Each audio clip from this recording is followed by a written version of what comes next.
Bonjour, bonsoir, bon après-midi. Bandeko balandi émission Évangile au quotidien. Na mokona elo tozali awa pona kolobela. Ezali bongo les 4 éléments capables ya kotalisa na mutu kazali immature to mutu na komelité na solité aza gros bébé ya mobile tout comme ya mwasi. Eza ba élément oyo toza ko développer mokolo na lelo avec l'homme de la continuité, votre humble serviteur Patrick Kalala.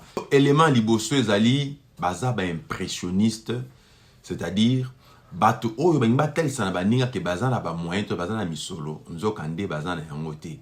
Oko remarquer bato yo basomaka biloko eza au-delà ya ba ressources na bango, au-delà ya ba revenu na bango.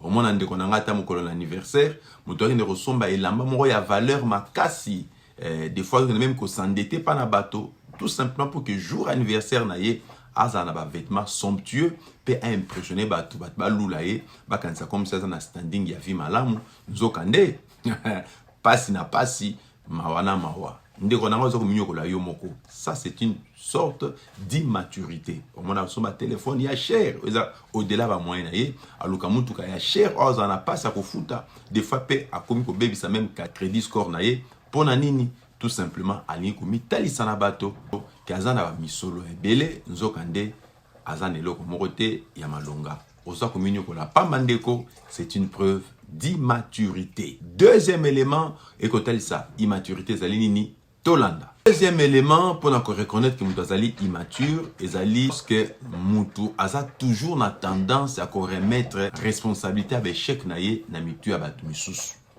Quand quelqu'un est incapable d'assumer ba échec na ye, ba perte na ye, ba raté na ye, ba erreur na ye, mais aza reçoit toujours tous les échecs ya vie na ye aza relati sango bato misusu, soit ba loki ngai, soit moto intel moto asalinga mabe, soit ba trahir ngai, soit ba induire nga en erreur, alors que ndeko nanga na sena moi awa moto nyonso tu azali appelé ya ko commettre ba erreurs.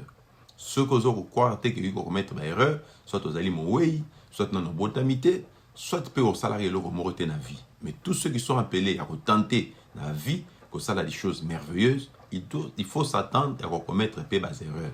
Nzokande, montonyon surtout ça a tendance à créer, à améliorer la vie, à améliorer la condition, l'environnement, il faut assumer la responsabilité en cas d'échec ou en cas de dysfonctionnement.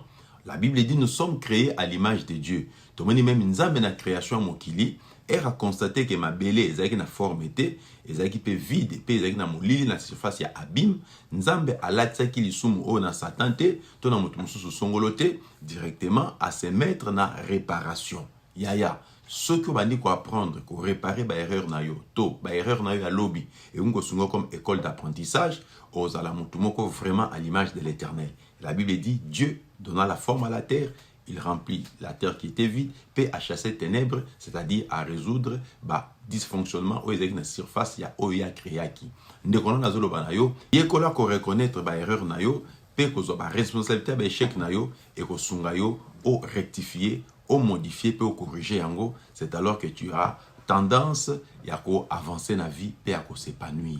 Sois créé, tu es créé à l'image de Dieu, alors comporte-toi comme l'Éternel notre Dieu s'est comporta lorsque la terre était informe et sans vide, mais aussi ayant de l'abîme plein de ténèbres. Ndekonangai matea oyo esungayo pona okoma mature. Signe mususu ya immaturité ezali bandeko o baza toujours na tendance à répondre n'importe quand et à n'importe quoi.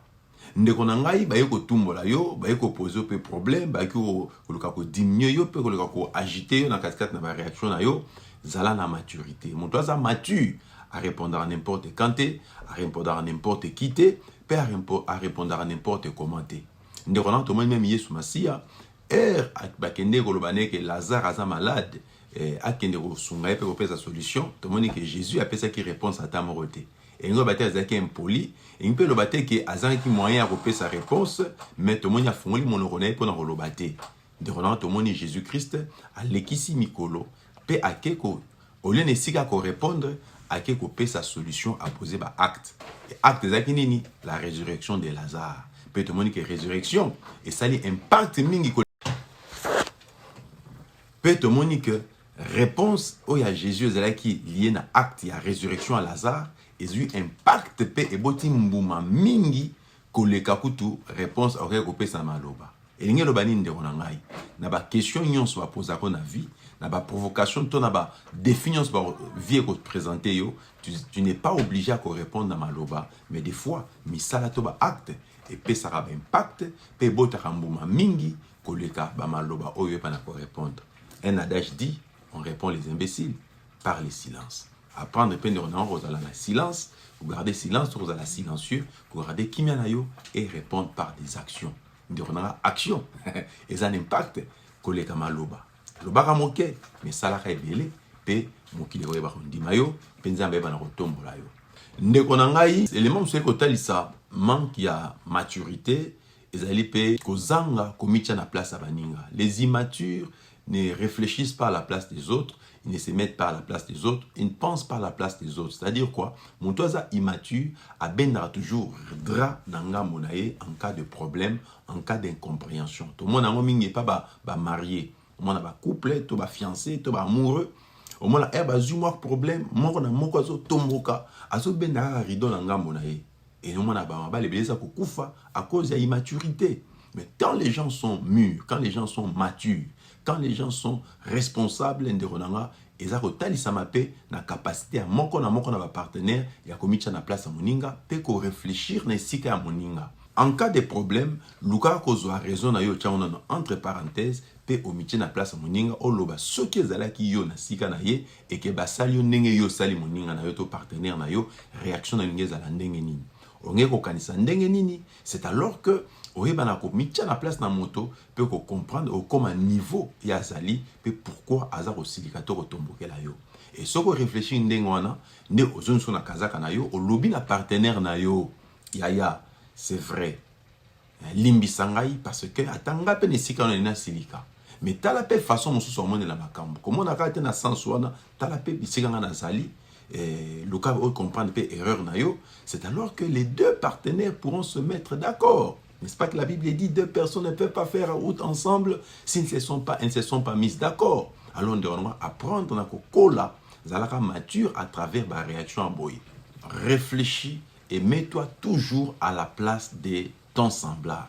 La Bible réitère en disant ne fais pas à autrui ce que tu ne veux pas qu'on te fasse, c'est-à-dire que c'est la moningate olingite basalela yo. Évangile quotidien lelo esukiwana ko bosana te ko aimer vidéo oyo ko partager pe ko s'abonner la chaîne YouTube Patrick Kalala pour une bonne édification de mikolo ya. Tikanzamba lola apambola bino.